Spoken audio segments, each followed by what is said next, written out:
Hello everyone, hi, welcome back to our newest episode of Behind the Scenes at LAS, and today we're joined by Mr. O'Malley. Thank you for being here. You're welcome. This is my co-host, Lenny, if you haven't heard of him yet. So we're very excited to interview Mr. O'Malley, our third guest on the show. And we've heard of your very extensive and interesting background, so we thought that maybe you could give us some insight on what a day in your life looked like before you were working at LAS, so in Malta. Okay. Malta is quite similar to here in terms of I was a teacher, so basically in the past 20 years, there's not many days that are dissimilar from any day here. Okay. Makes sense. But perhaps in Malta is, at this time of year, you'd still be in a t-shirt and maybe shorts, and can go walk down by the sea. So other than that, though, basically the same. I've heard a lot of things about Malta. I still want to visit there sometime. Would you recommend it as like a vacation spot, or is it like it's pretty warm. Like how warm does it get there? Like summer, for example? In the summer, when there's a heat wave, it'll be well over 40. Okay. It's quite hot, but that's also getting hotter thanks to the climate crisis. So there's that. But basically from late spring until late fall, then it's quite nice. You can go swimming in the Mediterranean and everything. It's fairly dry set of islands, and there's not a lot of trees. There's a little bit barren, but it's still pretty. The towns are very interesting. If I remember right, the second oldest human structure that's still intact is there. Random things. Pretty cool. And out of all the countries you've lived in, because there's many, what has been your favorite or the most different in terms of culture and place? I don't think I can really say like a favorite necessarily. They're all unique in their own way. And also it's hard to judge because you're in a different stage of life in every place. So I didn't have nearly as many responsibilities when I lived in Cambodia as I do now. Let's see. I think that some things that I've enjoyed through the years has been if and when I get access to nature in some kind. So like in South Korea, when I lived in Seoul, I was fortunate that even though Seoul is a mega city with over 22 million people in it, my apartment block backed up to a big forest, and so you could go in the forest. So that was quite nice. But then there's other nice things over in Cambodia. I lived within 50 meters of 10 different noodle shops. So basically you never have to cook, you just run out to them. I spent the longest in Morocco, besides the United States. Spent the longest in Morocco, 6 years. Morocco's a very nice place, so I recommend that as well for a visit. It was good. Got to where my school was. We looked out over the Atlantic, so it was a pretty good area. Premium location. That's crazy. Okay. So since you grew up in America, and if I'm not mistaken, it's Colorado at Pike Peaks, if I was right.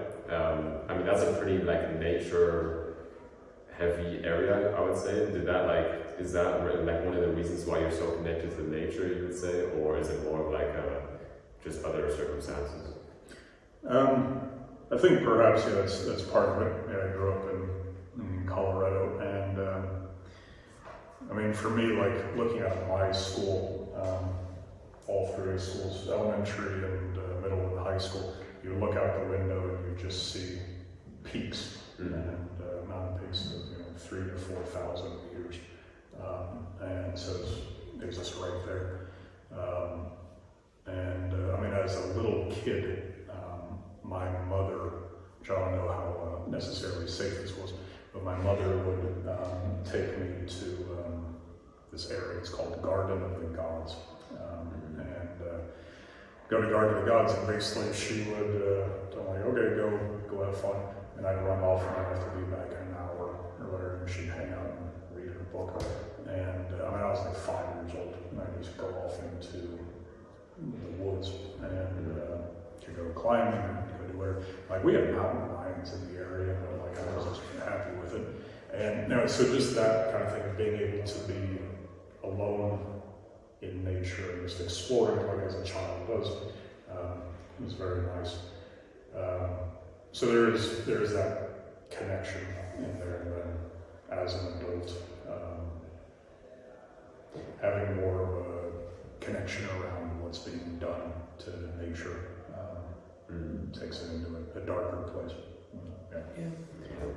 That's very interesting. And then, now that we're on the topic of your childhood, we heard that you were an IPDP student back in high school, so you can relate to our struggles.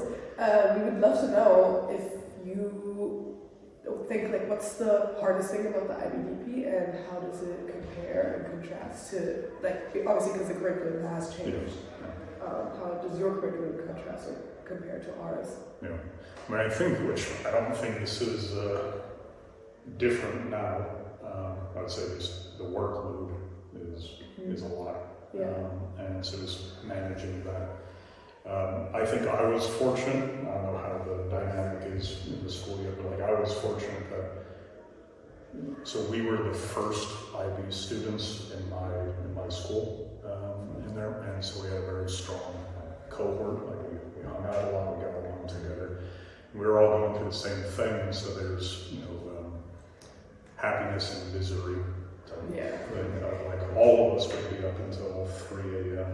working on whatever, and we'd come in at 7 o'clock in the morning when school started. We'd all be tired, but like everybody's in it together. And so there was that. So that was nice. So I don't think that's necessarily changed on there.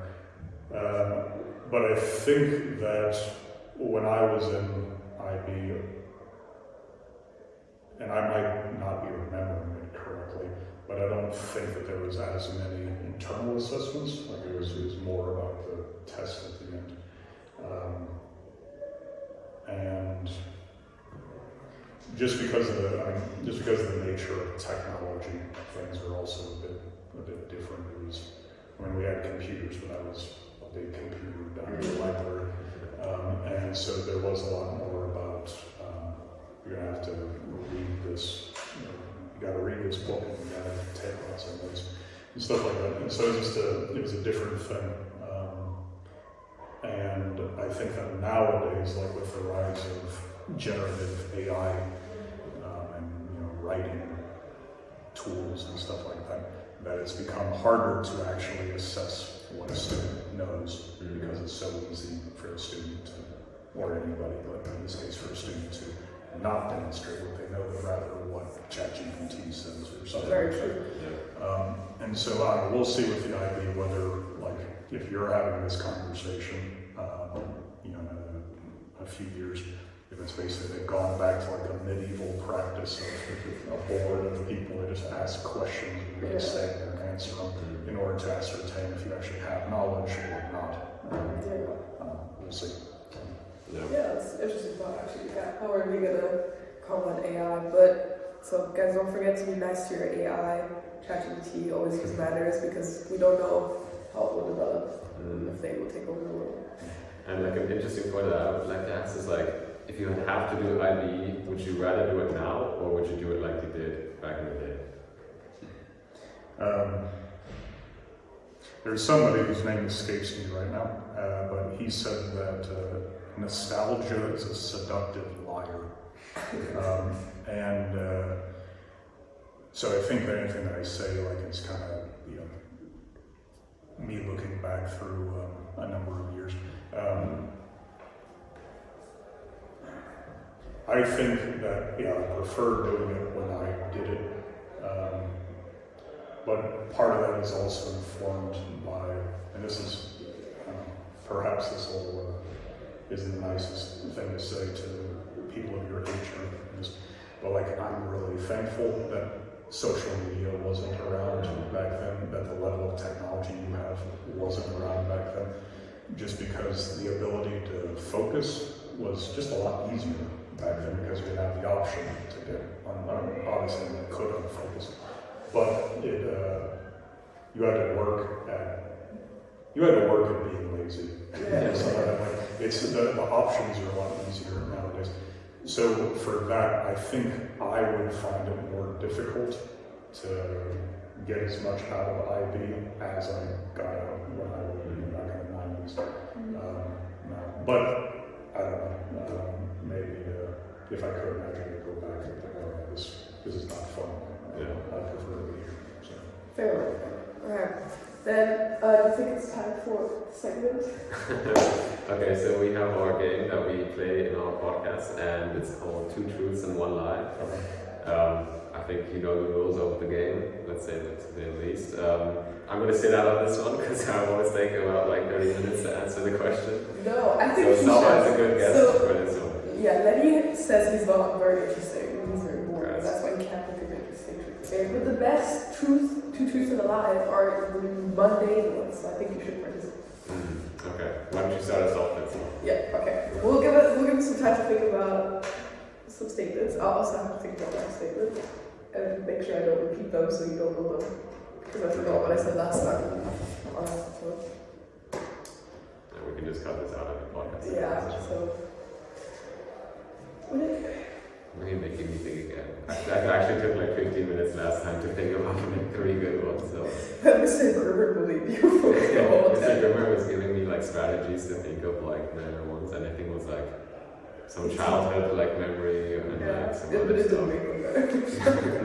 Have you ever seen the British panel show Would I Lie to You? No. If you like panel shows, it's fun. You can look it up on YouTube. The episodes. But basically, there's 3-person panels, and they're trying to figure out if this card that I read from, if it is a truth about me or if it's a lie. This is the first time I've seen it. Oh. And so it's my job to convince you of whatever it is that I'm convincing. And if you get it wrong, then I get a point. If you get it right, you get a point. So it's all comedians. Like it's all comedians, so it's quite funny. But yeah, some of them are excellent. And others have had very amazing lives. That the truth is the truth. Yeah. So I see this from what's his name? James Corden, I think he does it with celebrities. Yeah. And if they get it wrong, you have to eat something disgusting. Something like that. You have to eat like I don't know. I've only ever seen the Kim Kardashian one or one of the Kardashians, I forget. They have to eat like some animal's testicles. It was makes it more entertaining, I guess. Okay. I think I have a sequence. You have to. Come on, man. This is like essential, like imaginative This skills. is like hard, you know. As an uncreative person, this is some task that I need to solve. Yeah. You're not uncreative though. Right now I am. Yeah, just let someone read out of it. Start with you, I think. With me? No. No, with Yeah. Mr. And then you. And then me. I'm not sorry. Okay, sure. Got to do a cycle of making it wise. And I need to remember the Truths. truth. That's right.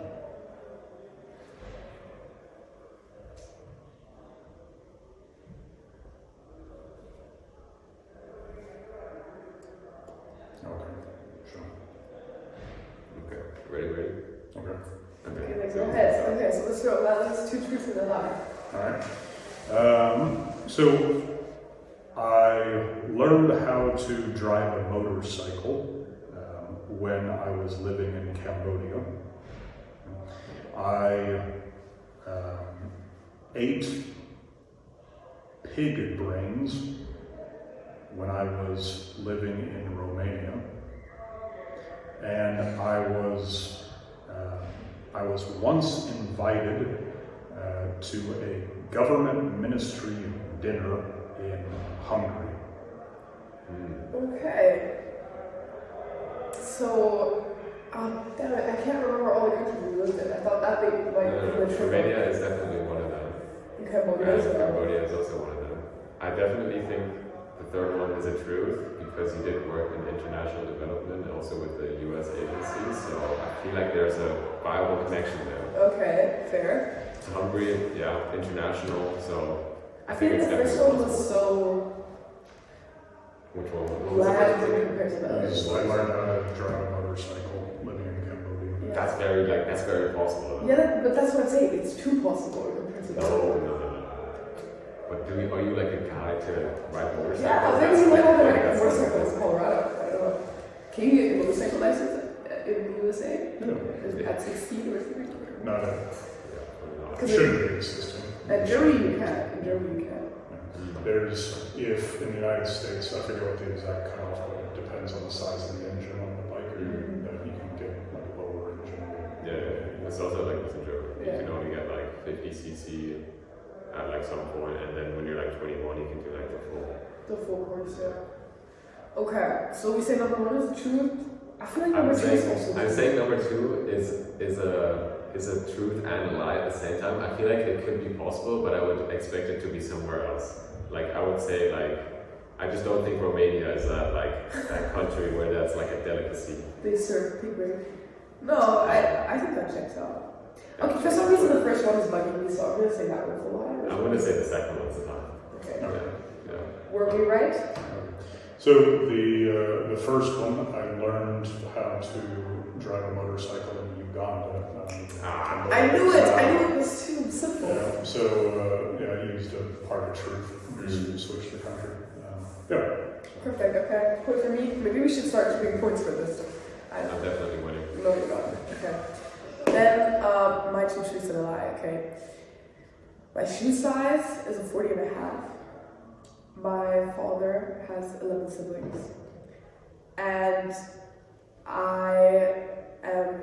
No, I already used that one. I can't use that one again. I legally have 2 citizenships. Okay. I can ask you questions, right? Sure, yeah. What are the 2 countries of citizenship? German and Angolan. Okay. And do you remember your aunts and uncles' names? I could go through all of... This is really embarrassing, actually.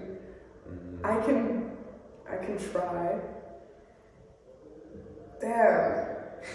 The thing is, we don't call them by their actual names. We just call them aunts. Like, aunt and then the nickname. So it feels wrong to be like, I know their names. Because So give us an example of like a nickname. Well, it's an example of a nickname. It's, well, translated, it's flower.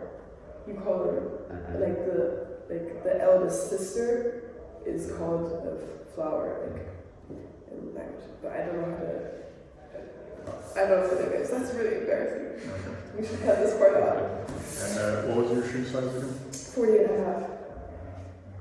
Yeah. You got any questions?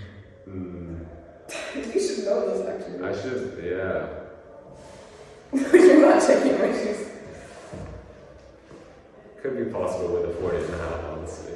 You have huge feet, though. I mean, I have size 46, but Yeah. I think size 40 is possible. I actually don't know the answer, so I'm gonna say that's the truth, honestly. Okay. The aunts and aunts, I have no idea about that. Like, I know you have a brother, so the sibling thing, I think that one, What? like your last one. Yeah. What was that? My last, oh no, my last statement was that I have, wait, what did I say?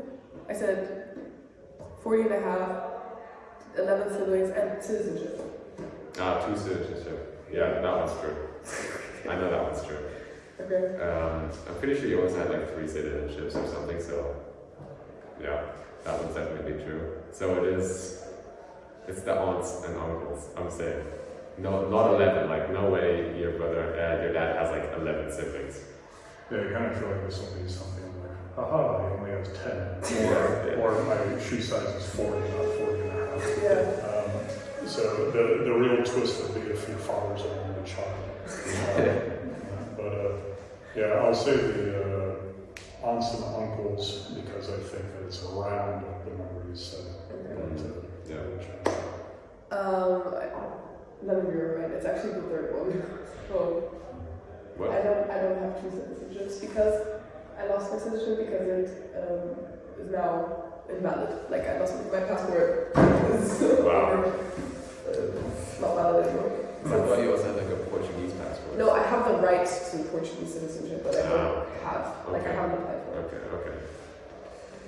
And my dad doesn't have 11 siblings, and it's very embarrassing that I don't know all their names. That's great. But they don't live here. I don't see them every day. But they're still like your aunts and uncles. Yeah, and I call them aunt and uncle. Well, It's not like you go to like, they're like all lined up and you're like, hello aunt, hello aunt, hello aunt. no. That's not I will. The thing is, I'm the type of person that will forget, like, I will always forget faces and names, but if I see the person, I can connect the two. Like, you know, like, it's easier to connect the name to the face. Mm-hmm. I can't. I know, the thing is, my dad is the firstborn son, so he, like, everyone after him, there's like 6, 7 kids after him. I don't see them as much because they're... Is there a large age range among the 11? Yeah, actually his other sister already passed away, so she's 67 because my grandma had children when she was like 15, Mm-hmm. so she started having children then. And how young is the youngest one? The youngest, he is... That's a good question. How old is my uncle? Fasil, that's his name. Okay, I do know his name. I think he's like at end of his 30s. The issue is some of his siblings started having kids before he was born, so I have cousins that are older than him, for example. Oh, And it's okay. like, yeah, gets complicated. Yeah, I'm the youngest of 6, and so there's a decent age range in there. And so my oldest nephew is 7 years younger than me, Yeah. and then he has 2 kids, and they're the same age as my 2 kids. Yeah. Despite being 1 generation different. Yeah. That's why the typical like family associations sometimes don't work out. I think like people get so confused. I'm like, yeah, this is my cousin, this is my cousin, this is my cousin. Like, do you have endless cousins? I'm like, yeah, because at some point it doesn't really. You don't call them your grand cousin or whatever, or cousin once removed. Nobody actually uses those terms to call family members. Do you even? I've never asked you this. Do you have aunts and uncles? Yes. I don't know. Maybe both of you. I have 1 aunt, 1 uncle. No, I have 2 aunts and 2 uncles, yeah. That's right. Okay. Yeah, I've got a small family, but we're all like very connected. Like, because most of my family comes from the north of Germany, so we have this like we're close to Hamburg, and like all of the families within like, let's say like 30 kilometers of each other, so it's always everyone's very close with each other, so. Yeah, that's really nice. Yeah. Different to the family situation that you have. Yeah. I mean, I love and hate globalization for it, but we're like spread over all continents. I probably have some sort of relevant in almost like all major countries, which is nice, but also sad. Yeah, it's similar for my wife and myself. I mean, all of my siblings are in the United States, but spread out across the United States. And my wife, one of her sisters lives in Cambodia. Another one kind of lives in the United States, but has been moving around. And then, like my own children, one of them was born in South Korea, and one of them was born in Morocco. Yeah. And my wife was born in Thailand, all American citizens. Yeah. And then I was born in the United States. And so the trips to the embassy for Paperwork. is always interesting. Yeah, it was pretty confusing to explain. The person being at an international school, you can always have a fun fact. Like kids can just, if they're on this type of show one day, this is a good fun fact to bring up. Yeah. Okay. That's your test. That was because that's usually what what my I 2 things in the I last have 2. Oh, I'm sorry, Lenny. I'm sorry. I've been thinking very hard about this. Okay, so Start. Okay. I'm gonna have you sit out at this round because you probably know this about me, but Alright. okay. First, truth or lie. I'm naturally blonde. Then the second truth or lie is I grew about 15 centimeters in 1 year. And the third one is I knew 3 students of this school before ever going to the school. Okay. And they're very good friends now. And so just for definitions, by naturally blonde, does that mean that like you're currently dyeing your hair, or when you were a child you were blonde? When I was a child, I was blonde. Like I was always like, that's my natural hair color. Okay. All right. So yeah, doesn't mean that I'm not like naturally whatever blackish. Okay. All right. When did you grow 15 centimeters? I think it was like 4th grade, I would say, 3rd grade, 4th grade. Yeah, it was definitely between that time. I was always the tallest kid in my grade, and I was always like the old guy, you know. Okay. All right. And who are your 3 friends? Okay, so before coming to the school, I know Henry from kindergarten, and before that, and he's in my grade now. Then Max, I know he's your geography student. Probably doesn't like you, or you don't like him outside. Yep, I knew him from my old school, and another friend that already left the school, but Saba knows him, Aurelian. Yep, he's one of my really good friends that I was also with in my old school. So. Okay, right. Let me see here. So then, how tall would you say you became by the end of this growth spurt? I think I stopped, well, after the 15 centimeters, or like in general, just like after, like... Yeah, like at the end of the growth spurt, so you went from what to what for the 15 centimeters? Oh, I think I was probably like 148 and then plus 15. Yeah, that was probably Basic math. So when I was young, I was always the tallest kid. I was always like the upper class. Okay. Let me see. How do you feel about your hair having changed? I don't know. Sometimes I'm really just like, what if I was still blonde?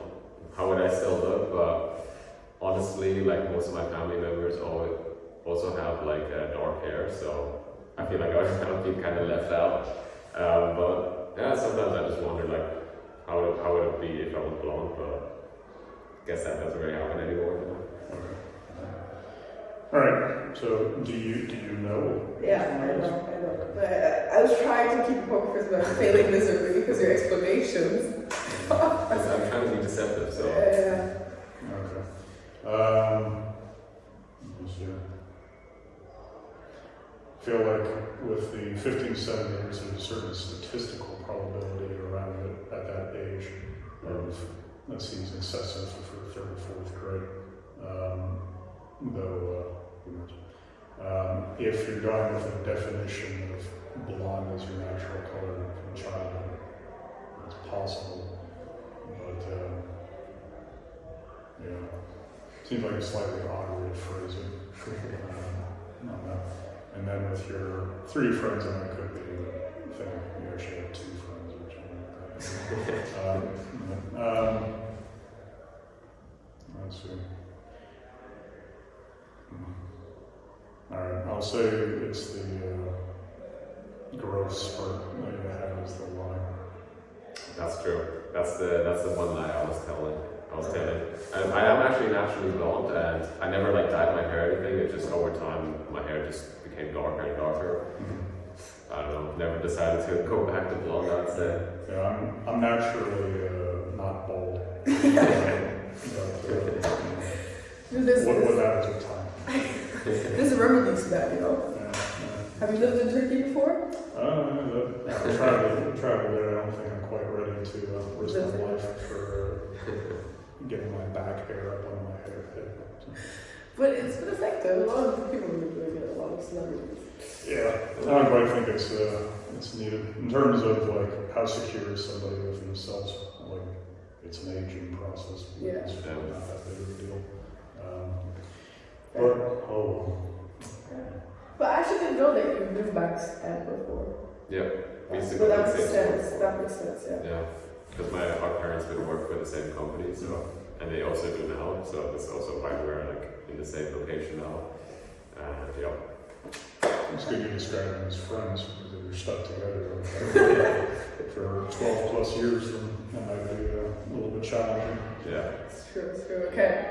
Then that's been it. So thank you for listening to our podcast or watching our podcast. And stay tuned for the next episode.